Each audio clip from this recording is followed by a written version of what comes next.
6 o'clock. I do have one request, and that is for anybody that's in the district, I would prefer those people that are in the district be in the first 2 rows. Because this meeting really is for the folks in the district. They want questions answered, that's what we're doing. So, that would be my request. You don't have to follow it, that would be my request. So what we're gonna do is, as you get this. You're not, oh, okay, well, we're fine, stay put. Okay. I want to thank everybody for coming out. Obviously, there were a lot of questions that were generated. We're here to make sure that those questions get answered. At this point, what I'm going to do is turn it over to Sterling for the, since he's going to moderate this, and then we'll get underway. Obviously, you want this to be productive as possible, and please, if you would, be respectful of those people that are asking questions and allow the questions to be answered. So, thank you.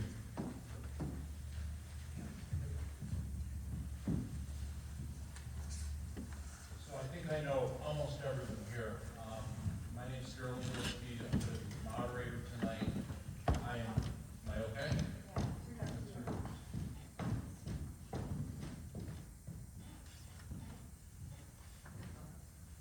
Can everyone hear me? Yes. Okay. So I'm not here to advocate for either side or for any side. I'm going to try and be here to control the balance a little bit. I know that emotions run high on this issue. I'm stopped with some frequency on Main Street, people who are frustrated, anxious, feel anxiety. And so what we've tried to do for everybody who's interested is to assemble a team at the front of the room that includes town officials, engineering officials, and legal officials. And what we want to do is get as much actual, real, non-rumor mill information as we can from the people who are directly involved with the work on this project. So I'm going to do my best not to advocate in any manner, but rather to make sure that people are able to ask questions, and people are able to get answers to those questions. And the general format is going to be, we have a working list of questions that were submitted by people in the district. And we're going to work our way through that group of questions. And we're going to sort of play it by ear and see how we go, how quickly things are moving along. I do want to be able to take other questions that were submitted that were not in the initial group, but were submitted in writing. And to the extent possible, I'd like to take any questions from the floor if we have time. My goal is to not have anybody walk out of here and say, I wish I had a chance to ask about such and such a technical issue. This is your chance to ask, and these are the people that can answer these questions. So, I'm going to introduce a few people at the front of the room. I think all the way on the side here to your right is our engineering crew from Cedarwood, Brian Squazzo, Jonathan Soka, and Nicholas Bendel. Did I kill those names or not? You're pretty good. Okay. All right. Town council, in the middle there is Glenn Rooney. Next to town councilman Jim Jensen. Next to economic development person, and someone very connected to issues around the town of Johnsburg from an economic perspective, Chuck Barton, and also our town supervisor, Kevin Dean, all the way at the end. So we're going to start with a very brief introduction. One of the things that we've been talking about here tonight, preparing for this, is everybody seems to be at a different level of knowledge and information. So I'm going to ask Jim Jensen to give about a 3 or 4 minute overview of the district so that we can sort of get to a point where we're on a more level playing field with information. What it is, where it is, who's involved, how it works, what's being dispersed, what's not being dispersed, and then we'll start through the written questions that have been submitted. And like I said, we're gonna kind of play it by ear to see how quickly we're moving along. We want as much dialogue as possible, and the goal here is to move information from the front of the room to the rest of the room. In democratic government, disagreement is a natural thing. There's nothing wrong with it. But what I'm proposing the goal for tonight to be, if there's going to be disagreement, let it be educated. So with that, I'm going to turn the mic over to Jim Jensen for a few moments. Yep. The best way to kind of categorize and picture our sewer district and our sewer system is the west side of Route 28, which is the ski bowl side, and the east side of 28, which is the Main Street side. So as we talk about the design on the west side of 28, it includes Gore's Lodge, it includes the Elderwood Nursing Home, the highway garage, and the development over at Front Street. The system over there is designed to have step tanks and equalization tanks that are put in. There's 6,000 gallon tanks, 2 of them in front of Joe Minder Lodge. Another 2 of those are over at the corner of the highway garage and kind of right in front of the entrance where the county is, downslope from the nursing home. Those 2 sides and those 2 step tanks will separate solids, and what gets pumped over under 28N to the processing plant is a liquids only system. So that side of the system is liquids only that come to the processing plant. Those tanks will be owned by the district, they'll be maintained by the district. The pumps that are required for that, they're a forced main, that will all be part of the district infrastructure. On the east side of 28 Main Street, it is a raw sewage system. And if anyone has poked their head behind Town Hall, there are gigantic 10-foot diameter, 50,000 gallon tanks that are being installed there. So we'll be accepting raw sewage from that side. They'll go into those giant holding tanks, similar to the 6,000 ones across the street. And what will enter into then the processing plant is the same liquids that would be coming from the other side. And it goes into a fixed film process. Engineers can probably comment on that a little bit more. Everything is buried, and that's the 2 sides of our system. So there's been a lot of confusion of, well, it's liquids only,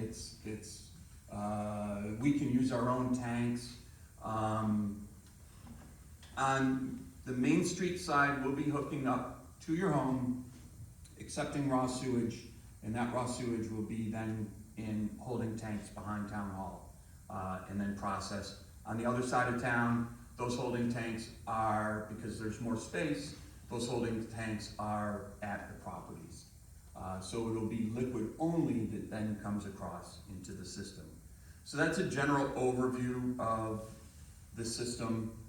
The district encompasses Ski Bowl Road down to Railroad Place, up Main Street to Tannery Pond and Town Hall.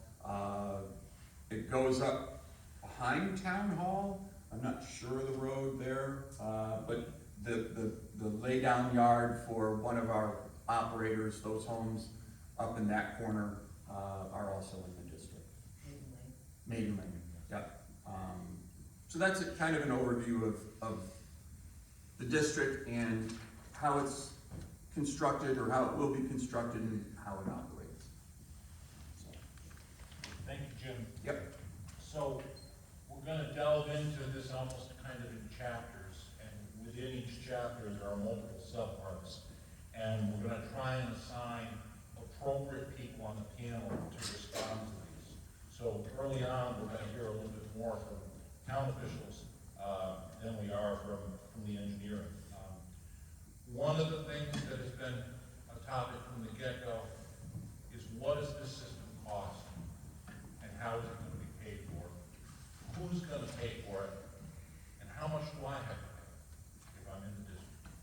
So I'd like town officials to possibly comment on the cost of the project, grant funding, the occupancy funding issues, loans and bonding, and generally sort of in conclusion, the concept of whether this is a self-supporting district and how that would or wouldn't work.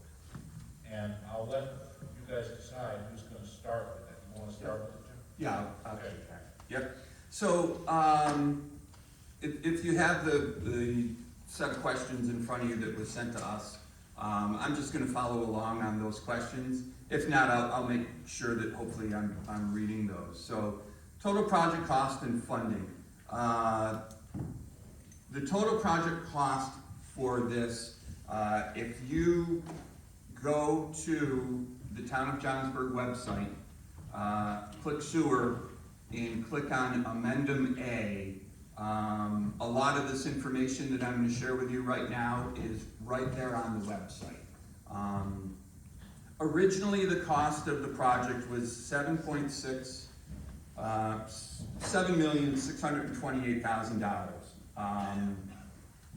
Once we went out to bid, the cost had increased, and the cost increased to $10.1 million. In order for us to go out to bid, all of our funding had to be secured. We weren't allowed to go out to bid. There were a lot of different things that we had to go through, and all our funding had to be secured. The funding that we have from Amendum A, the first thing we have is we have an RD grant. Rural Development Grant, that's $1.4 million, roughly $1.5 million. So it's $1,493,000. Then there is an NBRC grant, which is a Northern Borders grant. That was for $750,000. That's the only money that we are actually able to use prior to completion of the project. Okay, so that money was upfront money that we could use. Then there is an Empire State Development Grant for $1.6 million, and the rest of the money was secured through a 1.5 38-year loan from the USDA, and that was for $3.7 million. When we went out to bid, the costs of the bids came back higher than we had funding for. So that put us into a 90-day, it ended up being a 90-day search for an additional $2.5 million over the $7.6 million that we had. So the revised estimated project went from 7.6 to 10.1 million. What we were able to do was secure a Warren County OCTAX grant for 2.5 million. The problem with that is that it wasn't upfront money. So what we had to do then, that was going to be money that was paid over 10 years at $250,000 a year. So what that required us to do was end up bonding additional money to cover the construction costs and take out an additional USDA loan. In this case, it was for 2.5% for $2.5 million. Since that time, what we've been able to do, the county would put in a county infrastructure grant. The problem is that we had already gone to bid. We had awarded some bids. New grants, the challenge with new grants are it needs to be for things that haven't been awarded yet. So we were able to secure, or the county was able to secure $975,000 for laterals. And what that will do is offset some of the OCTAX money that they have put forward, right? And then that $975,000 not only offsets the OCTAX money, it offsets that second loan that we got with USDA. There was another Empire State Development grant that we applied for that we did not get. So we applied for two and we got one. So currently the Warren County OCTAX will be about 1.5 million, 150,000 over 10 years. So that's the financing. All of this financing, all of this Form E that's in front of me, all the amendum that is on the website, everything had to be approved by the USDA, who is the final say on everything that's happening on this project, from change orders, to rules and regulations, to the very forms that you got for your easements. That is all needs to go through the USDA as the final step. So that's the funding piece. Let me pause on funding for a second. Sure. Just take a break for a second. I'm gonna ask you a real simple question. Yep. What is the total cost of the project as we sit here tonight? Total cost of the project is $10,125,000. Out of that 10+ million, what percentage of the project in total, whether it's upfront or back-loaded grants, fund the project? What percentage is funded? All of it is funded. 100%. Yep, either by grants or loans. Okay. Chuck, you have anything to add to that portion of it? Okay. I'll just say as Jim just explained, this is a complex project and there's a lot of moving parts, but the FDA or the USDA, what was it? USDA. They're based out of Greenwich, New Jersey, or New York, and they're very much sticklers to making sure everything's in proper order before the project goes forward. So this group has been vetted through that group, and everything is good order. Otherwise, we wouldn't have started construction. Thank you. So, town again, is it fair to say the goal of this project is for this to become a self-supporting district? And if that in fact is the goal, what's the threshold amount to get to that level, number of users? And again, getting to the final bullet in that line, in answering that, can you speak a little bit to what some folks have viewed as inconsistent coverage in the sewer district? Why is one street in and another street not in? Well, why does this area seem to be remarkably close to the district, but it's not included? Maybe some general comments on that would be helpful as well. Sure. So in order for us to get any funding, we had to present not only estimated costs, but a budget plan to the USDA that allows it to be self-funded, right, from the district. They're not going to loan us money if they see that the district is going to fail. Plain and simple. So what was presented to them, and also on Amendment A, you'll see updated project costs, you'll see amount financed, you'll see number of EDUs that, or the percent cost that's going to debt load, and it's also going to operating costs. So all of that is on the town's website. That was all looked at and previewed by USDA. Just define EDU. Estimated daily usage. I think that's what I define it. What do you guys define it as? Equivalent volume. Equivalent dwelling unit. Okay. Yep.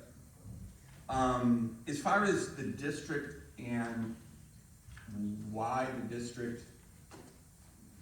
Circle Avenue isn't in the district, why the school isn't in the district. The district was formed before I came onto the board. My understanding is that in order to get funding, you have to have a map plan and report with all this information that's in Addendum A. You need to be able to show that your district is going to be self-supporting, self-funding. I don't know what transpired with the previous board, previous supervisor to get the district to where it is today. I could speculate as to why some properties were added and some properties removed, but that's all it would be speculation.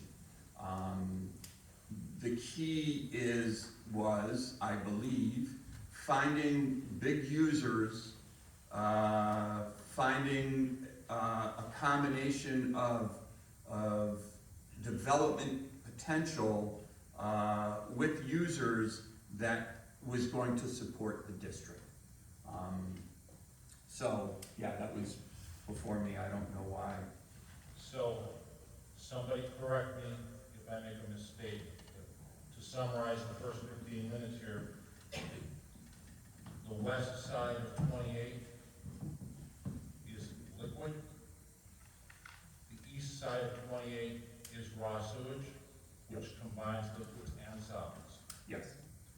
Okay. One more question on the financing before we turn. Yep. So, Yes, Jeff? if I could, on the history, I've been involved on the sewer committee for many years. One thing historically that happened, I can't speak for the prior administration, but a group of us did go to the school board and asked for them to be in the school district, and the school board voted against it. So that was an influence of getting that area, or not having the area be in the district. That's a ticket, at least for the school involvement with the district. Okay, thank you. I asked a moment ago what the total cost was, and that question was answered. And I asked what the total funding was, and that was answered as 100%. Out of that 100% funding, how much of that constitutes debt service responsible for the town of Johnsburg? The debt service is broken up into two different parts. One is a 1.5, 38-year loan through the USDA for $3,782,000. And then there's a second 2.5 38-year loan for the 2.5 million. That will get paid much sooner than the 38 years because we have $975,000 that will go to pay that off up front once the project is complete. And then we have 10 years of $150,000 from the county to pay that off. So that second debt will be paid off within 10 years. Chuck, I know you're involved with other projects, other counties, other municipalities. How does this situation stack up financially in terms of what we have to come up with and what we have in hand? So you might recall when we were going through the vote, we had someone come from Albany and talk about our situation versus other towns and villages. And she was very eloquent, or he was, that we're very fortunate with not only the low interest rate loans, but also the grants. So because of those low interest rate loans and the grant, the EDU cost was relatively low compared to other communities. So this is one thing that I would urge us all to try and kind of cool our jets about and think about. I don't think that there's a black and white answer here. On the one hand, I think Chuck has just alluded to the fact that this compares very favorably with similar projects. But on the other hand, it's a bit of a double-edged sword. We need to remember that we haven't been handed $10 million. There's debt service involved that ultimately is a town requirement. So it's complicated, and it's easier to fight about than get it right. But the truth is gray, I think, that there is good funding, but not free funding for Alpha. So that being said, I'm going to shift this a little bit to the engineering side. Wait a second, Sterling, I'm sorry. before you go, I have this sheet that they had sent out, and it says, what is the total cost of the project, and it says 12 million. With a So question mark. What? With a question mark. Well, okay, there's a question mark after that, and then, so you didn't put the 12 million in? That was just a guess? Does that? So I can answer that. Okay. So on our Form E, there is a section, and for me is a rural development project budget cover certificate. The total cost of the project is, 10.1 million. If you look at the Form E, our funding that we have is for 12.6 million. And the reason being is the county money comes over a period of time, and we have to fund the bond with another 2.5 million loan, but that loan is actually covered by the Okay. OCTAX. So that's where the confusion might arise. I just read the form, it says 12 million, and you're saying 10, so I was just confused. Yeah, no, that's where the 12 million Okay. might have been viewed as a project cost. Yeah, Sandy, when these questions were put together by Lori and others and Jake, which was great, that was whoever wrote this question, put the 12 million with the question Okay. mark. Let me ask it one more time, even more directly.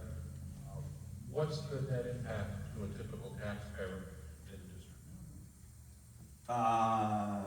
From an EDU standpoint, if they have one EDU, And again, we're defining EDU as equivalent dwelling unit, which, single a place family, where they live. yeah, single family home. The cost, EDU, is gonna be $421 for debt service.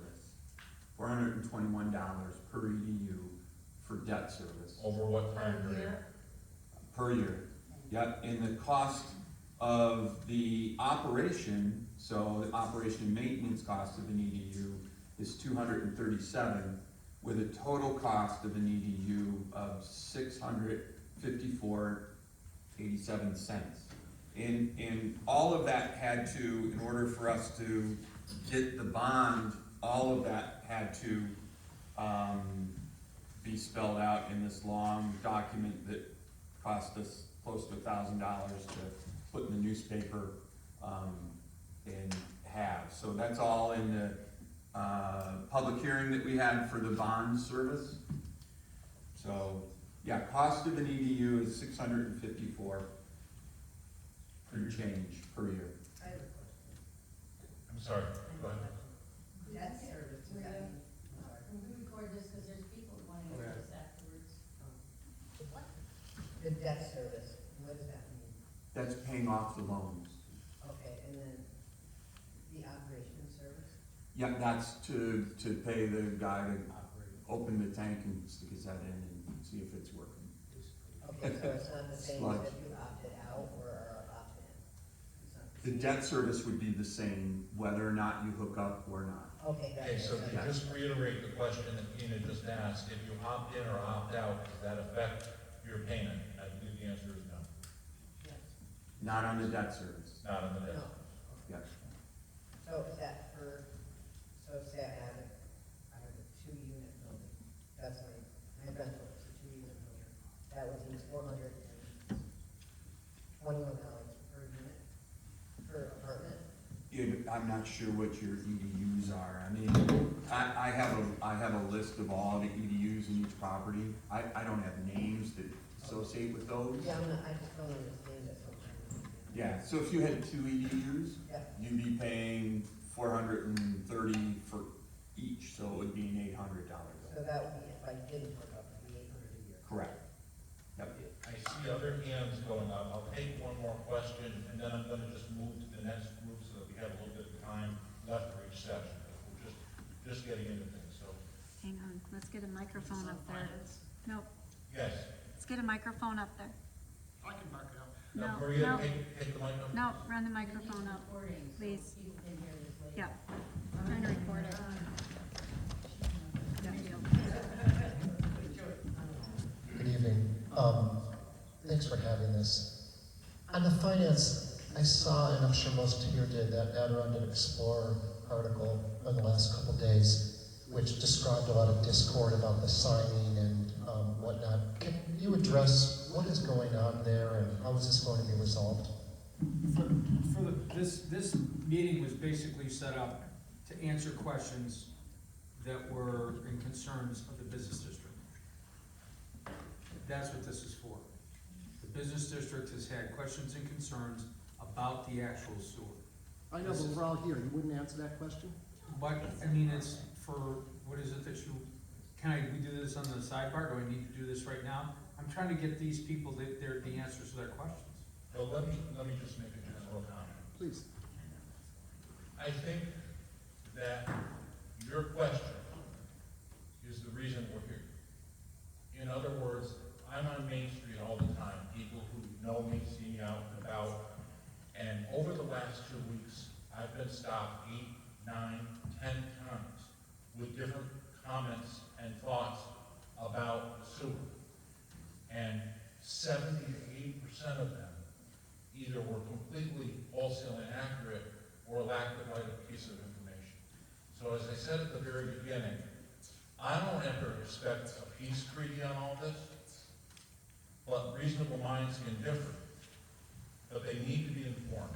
So the idea that we had was to get everybody in the room with the people with the information, and I don't think everybody's gonna go away either supporting or opposing what's going on. But my hope is that they'll go away with at least a better understanding, and they may even feel stronger about some of the issues that they have. I'm not sure. One more in the back. Diane Feinhauer, not in the district. My understanding is this whole forum is about the people in the district and their specific questions. My position, and I would urge the group to move forward and address those questions only, and any other questions relating to issues outside the sewer district, and all of those specific concerns be addressed at some other time, to give these people enough time to address the So questions. we're gonna move on to the next section, and I don't disagree with you, but on the other hand, to the extent possible, I don't want people leaving this meeting saying I didn't get a chance to speak or have a question answered. Clearly, the first 3 rows are priorities, so I'll end with you want one? Okay, go ahead. So I have 4 sheets from the town hall, and my EDUs are different on all 4 sheets. They'll You gotta hear Mike. No, they'll get back to you at the end of their list. So I have 4 sheets from the town hall. My EDUs are different on every one of them. I have 1 apartment and just me and my salon. They were at like half of an EDU, and now I'm at 3.75. And is the definition of an EDU 183 gallons a day of water and 253 gallons a day of sanitary sewer? Engineers? So I'll try to answer that and just make sure I You capture. guys speak up and get to the mic. Can you hear me? Yeah. All right. So I'm gonna extend it here. I'll try to address it and then feel free to let me know if I didn't answer it fully. But I believe your question is there's 2 different EDU calculations. There's a water rate you may be referring to, and then a sewer calculation. You're saying you have 4 different? This was for the sewer. I already got my water bill and paid that. It's Okay. all on one, 4 EDU. So the only one that I'm aware of that should be referred to is the one that's in the map plan report with the EDU list for your sewer. The definition of an EDU that we had to follow was USDA RD, the federal agency that made us use 170 gallons per day per EDU.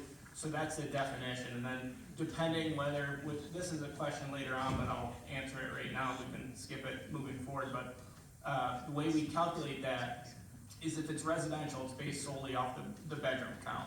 If it is a commercial property, then there is a DEC intermediate design standards that we follow. We're not just making these numbers up, it's basically the best practice that can come up with to determine what your daily usage is gonna be. So we use those tables in it, and then for a hair salon, they can do it by the seat, there's a certain flow, and then if you have an apartment, it's a bedroom count added in.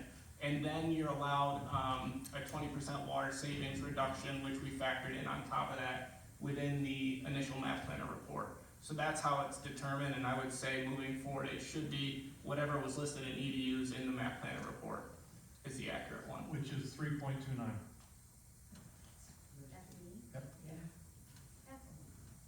And that, we can show you the documentation too. These numbers, when you don't have water flow to go off, you use the tables in the DEC Intermediate Design Standard. So within that, there's a table that's utilized. So for your situation, there's a seat, right, for a hair salon. That has a certain volume associated with it. So if you have 2 seats, you multiply that by that number, and that's what you come up with, and the same thing per bedroom. And like I said, we followed the water saving fixture on top of that with a 20% reduction to the non-bedroom count, which would be the salon portion. And we have, if there are specific questions, we can help address those moving forward. If you, I'd say, get those questions to the town and we compile them, we can go through, and if there is any concerns, we can show exactly how those were handled. Can I ask you a quick one? How did you determine what each building on Main Street was? Like, did you just look at the outside and say, oh, that's a hair salon and they have whatever they have and that's a restaurant? Or did you talk to the business owners and find out what exactly was in each of the buildings? Move it up a lot.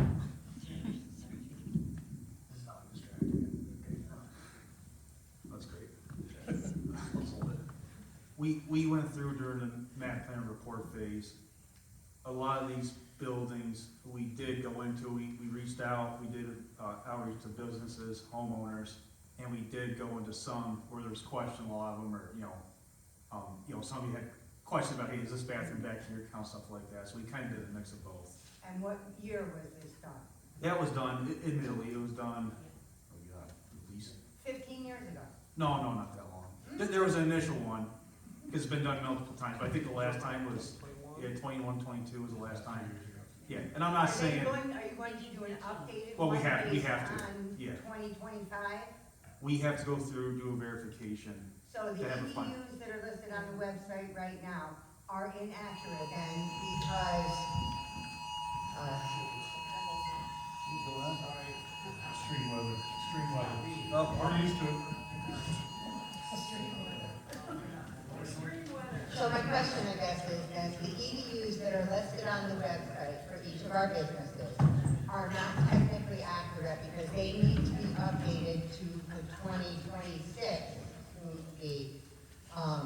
businesses and building use downtown, correct? Yeah, I don't know if it's, I don't know if inaccuracy, but it needs to be updated, right? There may be a lot that are the same and some practice to be updated. Brian, let me jump in. So this is the best information the engineers had back in 2021. And when the easements are signed and they can come and do final design, then they can update the numbers accordingly. So it's not inaccurate, it's just the best information they had back in 2021. I understand that was the best information they had then, but it is 2000, almost 26. Right, so So it will be that updated. data is Right, and it 5 years old. and it will be updated. That's my question. Right. I just wanted to know if it's Yeah, going to be it's the right thing to updated, do.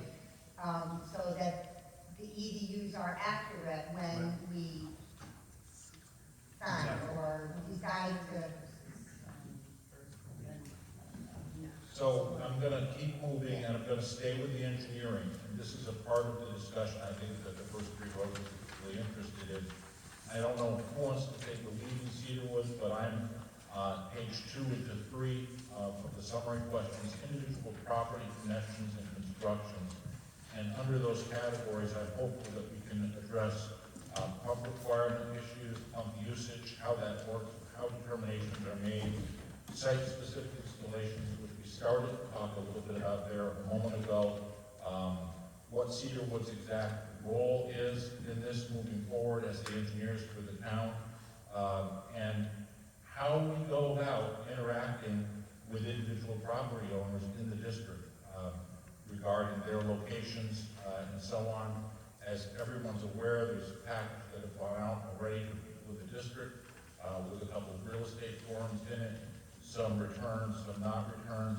I'm just hopeful that Cedarwood could take a kind of technical look at the interaction for engineering purposes with the residents in the district.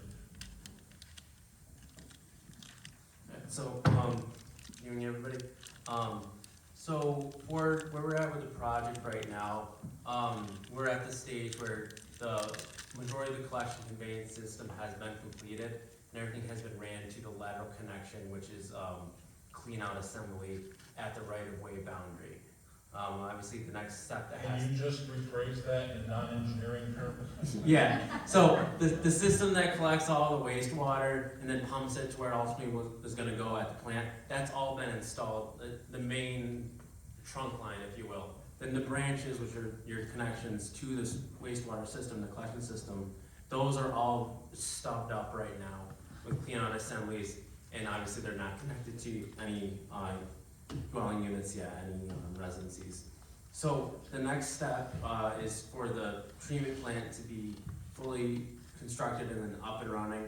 Obviously, that needs to be done first because the wastewater needs to have somewhere to go to be treated. So that needs to be done before the final connection can be made.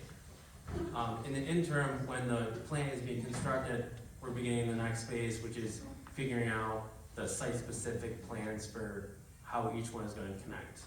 About 2 years ago, I believe, when design started, there was public outreach to figure out where existing residents had and homeowners had their existing systems.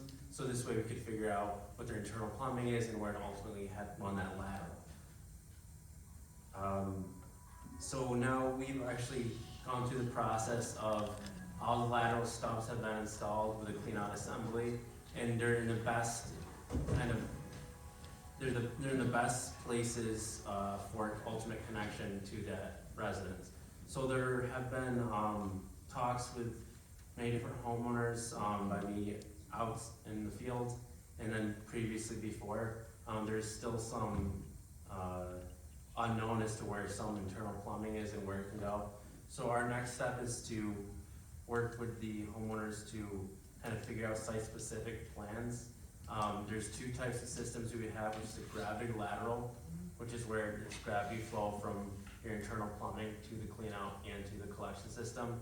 And then the second one would be a pump system. Not many places will require a pump system, but some will. And that would involve a grinder pump that ultimately pumps into the collection system as well. Who's responsible if there's damage done to an individual's property while work is being done, or you guys are visiting, or somebody's in the ground? So for damage being done during the contract, it will be, the construction will be performed by a contractor contracted with the town. They have a payment performance bonds for the work to be completed, and we have EJCDC, which is Engineering Joint Commission documentation that basically says if anything is, damaged or, damage is caused, it will be, on the contractor to fix what they did. Obviously, there's some unknowns that they're gonna encounter, and we're gonna figure out what those are prior to construction. Can I ask a question, and I'm headed more towards the town and Chuck now and council? Is there any situation where an individual homeowner could find liability for such damage to be their cost? Or are they held harmless? If you're looking at the chart, we skipped ahead and moved around, but it's still pertinent to the section that we're in. Does the town agree to defend, indemnify, and hold harmless the Bridgeboro property owner from claims, costs, and attorney fees? Right? As a practical matter, there aren't going to be any of those because the homeowner is not responsible for this work, the contractor is. And so the contractor is insured, and the contractors are required to indemnify the town. And so if there was a problem, as Nick pointed out, with the contractor's conduct or what the work was done, it would ultimately go back to the contractor to fix or to address. It's just self-insured is basically it. Can you foresee any situation where an individual homeowner would become liable? Suppose the contractor that did the work goes bankrupt. Well, in that particular case, that's what the performance bond is for, so we're covered. So the performance bond is triggered by an event like bankruptcy, death, things of that nature.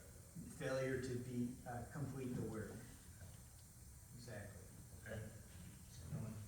Okay. Can you tell me what duration warranty there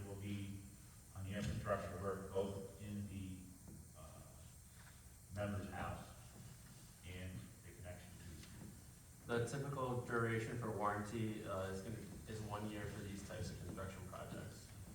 So if the work is done underneath the project, it will be 1 year.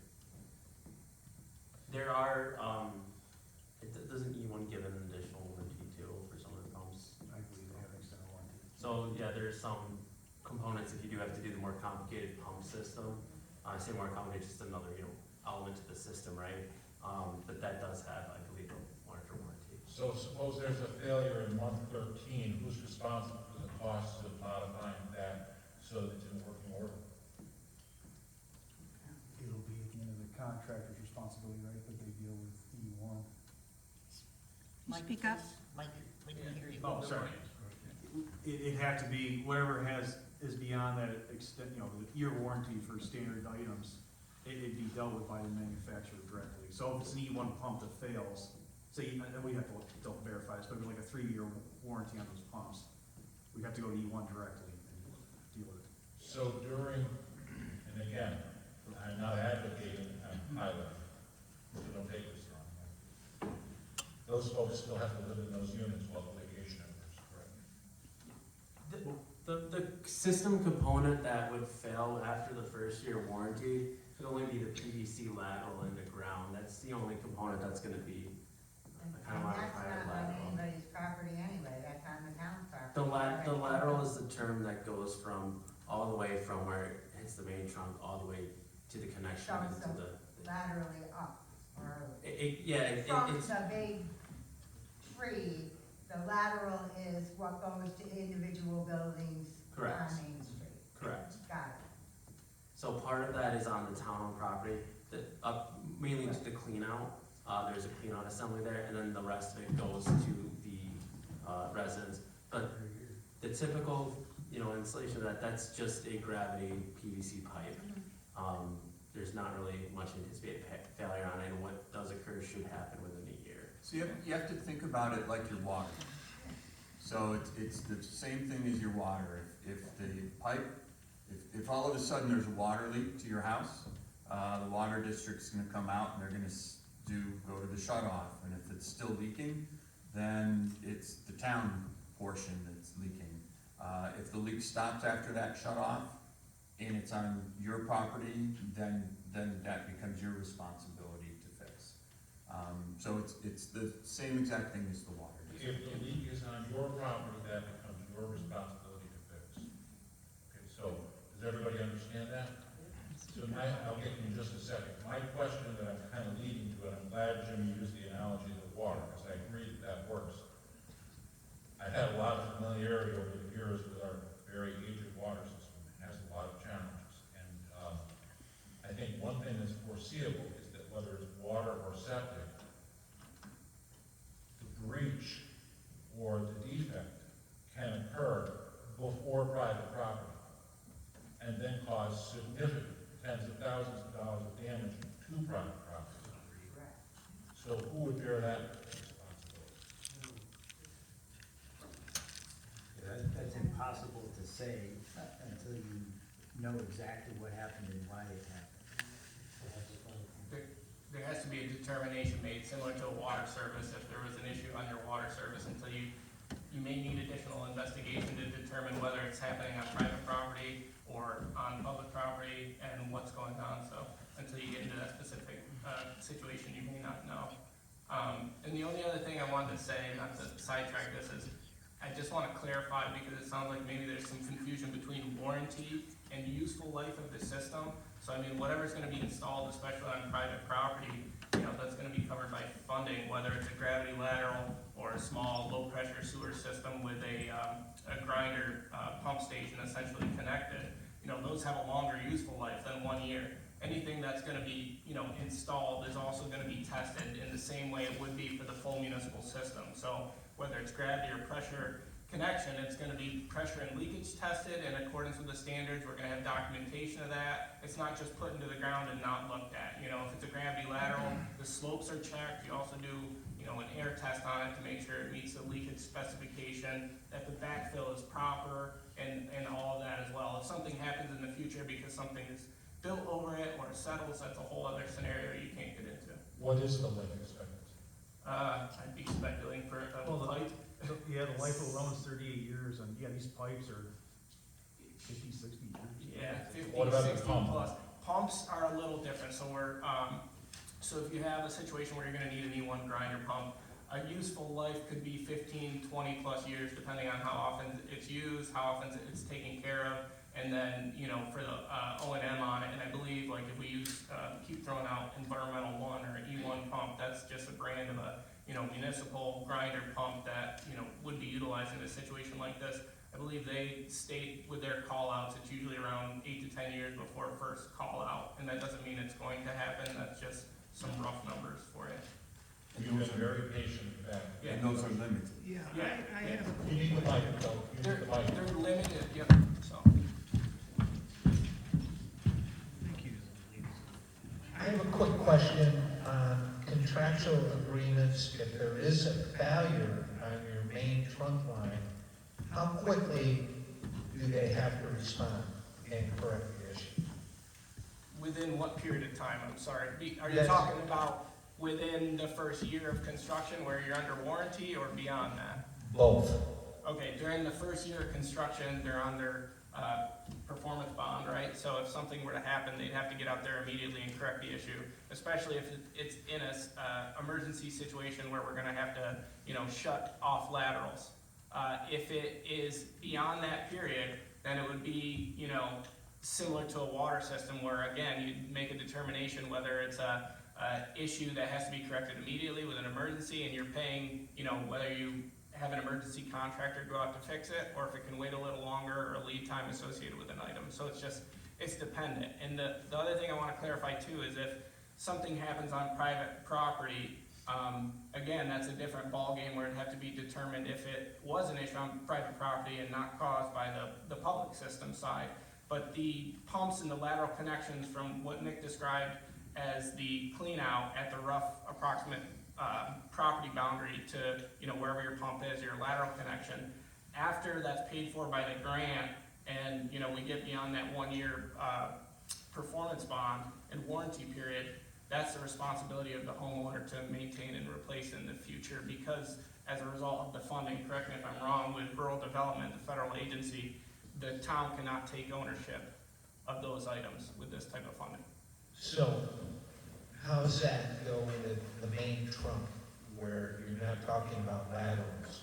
So that would be within the first year, again, the contractor on the job. So for collection and conveyance system, that's currently Keller, their contract, they'd be responsible to get out and fix it. Beyond that 1 year period where we're beyond that, the town district would likely have a local contractor that would handle, you know, emergency situations as they come up. Being new construction, I would hope nothing would happen quickly, so it's. Another quick follow-up question is, does the town or the sewer district have that contractor already? We're not at that point yet, and once the system's online, we'd be looking into that. You'd be 1 year beyond the full lateral connection period, and once we're online after the treatment plant, but that would be something that would be a discussion later on. I want to just shift a little bit, same area, legal and engineering. Many of the people in the first 3 rows received real estate document. You can hear me? Okay. You folks received in the district something in the mail, and it talked about an easement and access to your personal property. I would like engineering and legal town, if necessary, to say a few words about how that easement is exercised, the breadth or scope of the easement, and just how that works. Because I think some people have felt a good amount of stress over the fact that, okay, I've got somebody coming into my house that I really don't know what to anticipate. And I'm hopeful that someone at the front of the room can sort of. Page 3 questions? Those are page 3 questions. Okay. And social security numbers. Sterling, can I ask one thing about? Sure. I don't know if about the laterals. It's kind of a 3-part. So on the laterals, I have a couple pieces of property down in town, and then the one lateral is self-explanatory, where they brought it in to go into the property. But I also have a piece that sits up higher that comes down Main Street that there is not a lateral. So will those 2 pieces of property share that one connection? What, Yeah, that seems like a site-specific one. I gotta think about what property that is on the hill, but. It's Haydays, and then there's a piece of property that funnels between Haydays and the Frontier building. Okay. So that piece goes to the top of the hill, but it's a separate parcel. And I had paperwork given to me on that parcel as well to sign, which Sterling just mentioned, he was going into the deeds. And I believe unless the lateral that would be to the south that's in the sidewalk is not the Frontier building, if they don't have a bathroom, I guess would be the only speculation that I would have. There's only two there that are in the sidewalk. The small frontage parcel you're referring to, I'm gonna have to look at that one site specific. That's Well, one it's of the. probably, I don't know, 45, 50 feet across. Yeah, okay. So I know the one Haydays was there, I know the one Frontier was there. And there's one in the middle that was just the Yeah. parking lot. Yeah.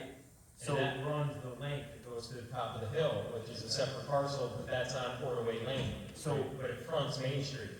So a couple of these parcels that are, that were vacant lots, we tried at the first part of construction to, install some type of, stub, if you will, for that, but in the second phase of the project, one of the things about getting the easements out for each different parcel was almost to help also inventory some of the parcels that had not, that don't have any homes or residents on them, and then figure out kind of what to do there. So in the next stage, that being a site-specific walkthrough, that one will be kind of ironed out of what to do with that. So you're telling me the next phase, you gotta go back to the trunk line and put another lateral in now? There's two, I thought we had all the vacant ones, but we didn't have a full comprehensive list of all the vacant ones and kind of, I wasn't given a case-by-case basis, so I knew there was up to 5 properties that were kind of outstanding, and that was this reach out, and that will be then used.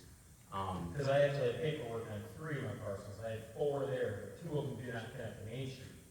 Okay. So I have 267, which is referring to as Haydays, which has a lateral installed. Then I have a parcel that meets Main Street, there is not a lateral. Then you have the Frontier building that I am assuming is their lateral, unless, like I said, they do not have a restaurant in there. And that's the one that would connect to my upper parcel. Yeah, so again, this would be a site-specific walkthrough. So after all these easements have been collected, or, a list has been tabulated, that opens up the communication line for the next I stage. got it, but to answer my question, are you gonna use that lateral that's at Haydays, or do you have to tie back into the trunk line? Because the lot's not gonna change between now and then. Yeah. The lot's there. It depends, we have to look into it. It could probably be one where, there are ways also to add another lateral into the main trunk too.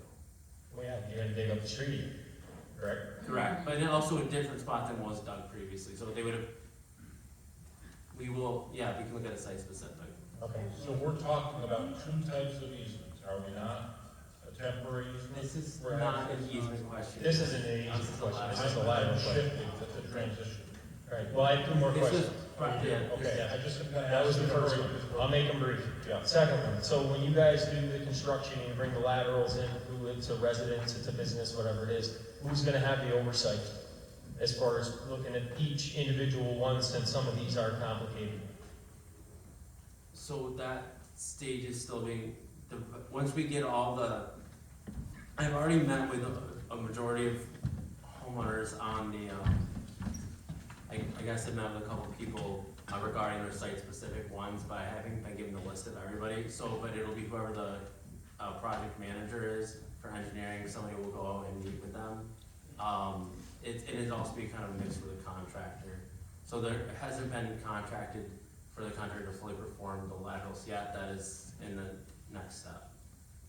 It'll be the engineer, Rob. Overseeing. It'll be the engineer overseeing it. Engineers on site every day that they're working. One of the people that designed the system, or just somebody that happens to be in the office? We have a resident inspector, so the same way we're doing the mains, it'll be the same thing for lateral connections. So they'll be overseeing everything, overseeing backfill, taking photos of the documentation. All that stuff gets transmitted to the town after the project. So especially before we get into it, we're getting a little ahead of ourselves, but we take pre-existing like photographs of the site as well, just to document, you know, what it looked like before they stepped foot on your property, just in the areas that they're going, just so we have that as well, and then also we'll have all the full documentation, the testing, photos, and then the contractor, this is a later question, but they provide a red line markup set of drawings to us that'll also be provided to the town, and I'm sure we'll get back to each homeowner of your connection that year. And last question, so if you have a parcel that's technically outside the sewer district,